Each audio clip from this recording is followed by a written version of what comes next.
사람들은 운이 좋아서 이렇게 이야기할 때 있죠. 아무개는 팔자가 좋아서 이렇게 이야기할 때 있어요. 사람들이 보통 동창회에 갔다 오면 기분이 좋아서 오는 경우보단 좀 서운하거나 속상해서 오지요. 왜? 학교 다닐 땐 찌질이 공부도 못하고 그냥 그랬는데 어떻게 지금은 저렇게 달라졌는지 몰라. 아이고, 운이 좋아서 남편을 잘 만났어, 아내를 잘 만났어. 사람들이 그렇게 이야기하잖아요. 근데 욥은 뭐라고 얘기하느냐면 내가 어떻게 하다 보니까 이렇게 됐나 보다, 어떻게 하다 보니까 이렇게 받았나 보다, 이렇게 이야기하지 않고 복도 하나님이 우리에게 주신 것이고 하나님이 이걸 가져가신 것도 하나님이시라. 모든 것은 다 하나님의 손에 달려있다. 욥이 이렇게 고백하고 있는 것입니다.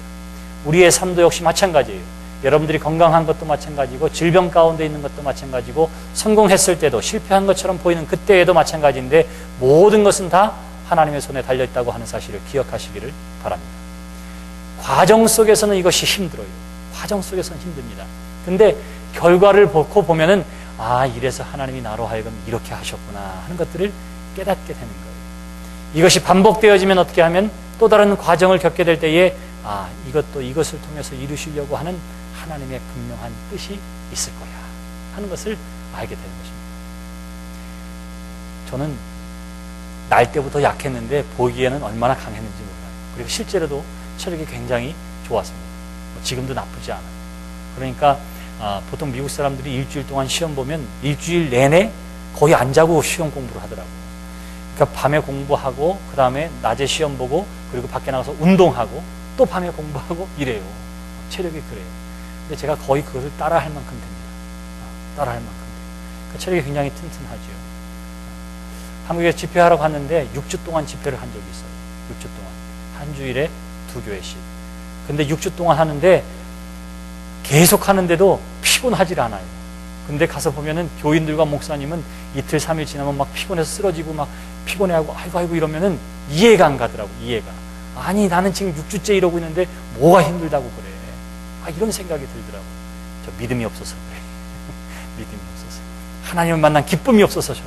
막 속으로만 그렇게 생각했어요. 속으로. 그러니까 난 힘들다, 어렵다 이런 사람들 보면 이해가 안 간다고. 목사님들이 새벽 예배 안 하잖아요. 그럼 난 이해가 안 가, 이해가. 아니, 왜 그걸 안 해? 월요일 날 좀 쉬어야 됩니다. 이러면, 아니, 지는 매일 쉬는 것 같은데 뭘 또 쉬어? 막 이런 생각이 드는 거예요. 막 이런 생각이. 막 화도 나고 막 그랬어요. 화도 나고. 그러니까 얼마나 교만했겠어요, 얼마나. 사람들에 대한 이해도 잘 못했습니다. 게으르고, 하기 싫으니까 저렇게 얘기하나 보다. 이렇게 생각했습니다. 그러던 어느 날, 저도 별 수 없구나 하는 사실을 깨달았어요. 그리고 오랜 세월 동안 그 깨달음을 익히는데 시간이 필요했습니다. 때로는 낮에도 자야 했고, 때로는 운전하다가도 쉬어야 할 때가 있었습니다. 남들이 1년치 먹는 약을 한 달에 다 먹어본 적도 있어요. 그런 과정을 통해서 어떻게 하냐면 한두 해가 아니고 7년, 8년이 지나니까 이거 정말 못 살겠다. 남들처럼 그래가지고 한 40일 기도하고 딱 나았으면은 간증거리라도 있지. 왜 이렇게 질질 끌면서 힘들게 할까? 막 속상하더라고요.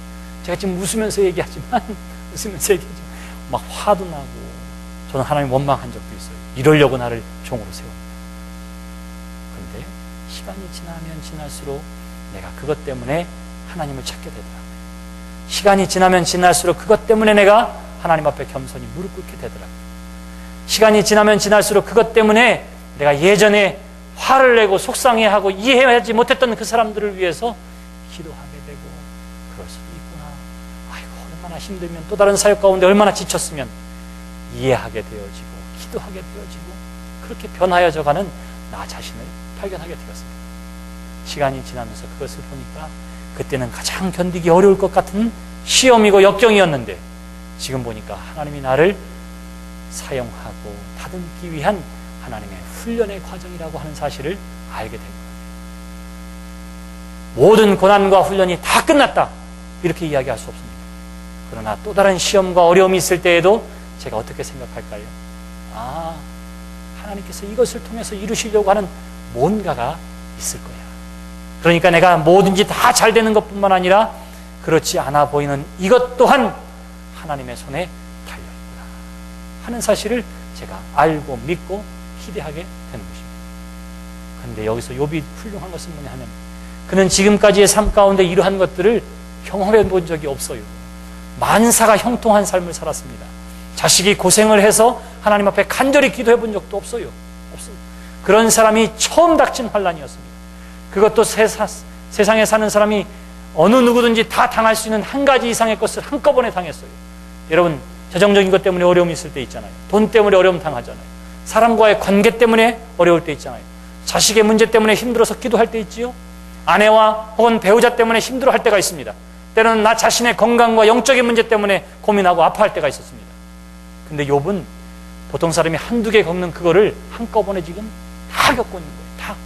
그러니까 욥이 당하는 고난은 이 땅에 살아가는 모든 사람들이 고난을 당할 수 있는 모든 고난을 지금 욥이 한꺼번에 다 당하고 있는 거예요. 그러한 그때의 욥이 고백합니다. 복을 주실 것도 하나님인데 가져가신 것도 하나님이지. 모든 것이 누구에게 달렸다고요?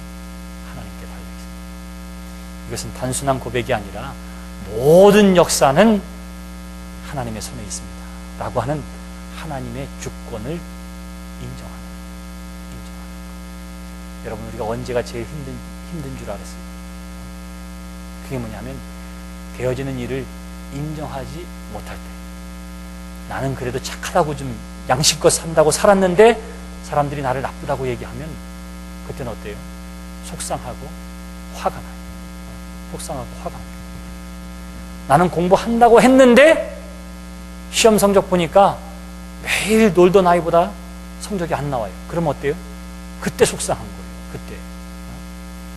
나는 100점 맞고 나보다 못하는 애는 90점 맞고 더 놀던 애는 50점 맞고 이러면 그냥 받아들일만 해요. 근데 나는 90점 맞았는데 나보다 더 놀고 매일 춤추러 다니고 댄스 파티나 다니고 이랬던 애는 100점 맞아요. 그러면 그때 뭐예요? 그때 속상한 거예요. 내가 인정할 수 없는 사실 앞에서 어떻게 하느냐면 사람들은 힘들어하는 것입니다. 사람들이 뭐라 그래? 그래, 나는 욕을 먹어도 돼. 내가 입을 좀 가볍게 놀리긴 했지. 이것을 인정하면 괜찮은데 그렇지 않을 때에 화가 나고 속상한 거예요. 여기 욥을 보세요.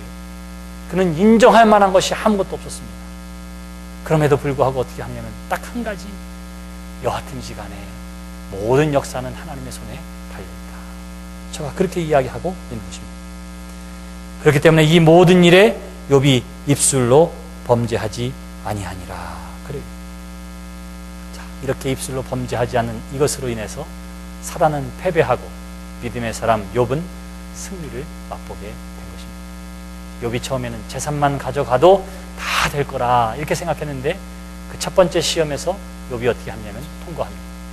두 번째 시험, 자기 자신을 생명과 맞바꿀 만큼의 위협 가운데 가장 이해받고 싶고 인정받고 싶은 아내에게서부터도 버림받았을 그 순간에도 욥은 어떻게 하느냐면 여전히 순전한 믿음을 가지고 있었던 것입니다. 그 시험을 통과하고 있는 거예요. 히브리서 기자는 뭐라고 이야기합니까? 믿음이 없이는 하나님을 기쁘시게 못하나니. 그래요. 욥이 이 시험을 통과할 수 있는 비결이 있었다면 그것은 바로 믿음이에요. 어떠한 것에 대한 믿음이냐 하는 거예요. 그것은 전적인 하나님의 하나님 되심에 대한 믿음. 다시 말하면 모든 것에 대한 조건과 이유가 있는 믿음이었다면 그 조건과 이유가 없어진 그 순간에 욥은 불평하고 불만하고 떠나버렸을 거예요. 떠나버렸을 거예요. 근데 욥에게는 무엇 때문의 믿음이 아니라 그냥 하나님의 하나님 되심에 대한 믿음이었습니다. 그것을 순전하고 온전한 믿음이라 이렇게 이야기하고 있는 것이죠. 저는 간혹가다 하나님께서 나를 죽을 질병에서 살려주셨습니다. 이렇게 이야기하는 사람, 그래서 여호와 라파 치료의 하나님을 내가 신뢰합니다. 이런 사람들 보면 조금 걱정될 때 있어요. 왜? 우리 늙으면 다 이 육신 가지고 팔팔아 이팔 청춘으로 사는 사람은 하나도 없어요. 하나도 없어요. 언젠가는 병들어 죽게 되는데 그때에도 우리가 또다시 병들었을 때에도 하나님의 이름을 찬양할 수 있느냐? 그때에도 하나님을 찬양할 수 있는 믿음이 바로 순전하고 온전한 믿음이라 하는 거예요. 많은 사람들이 하나님께서 나에게 이것을 주셨기에 감사합니다. 하나님께서 이 문제를 해결해 주셨기 때문에 감사합니다. 이렇게 이야기하지만 그 모든 조건들이 다 사라진 그 순간에도 나는 하나님으로 인하여 감사하고 기뻐합니다 라고 말할 수 있는 것, 그것이 바로 순전하고도 온전한 신앙이라 하는 거예요.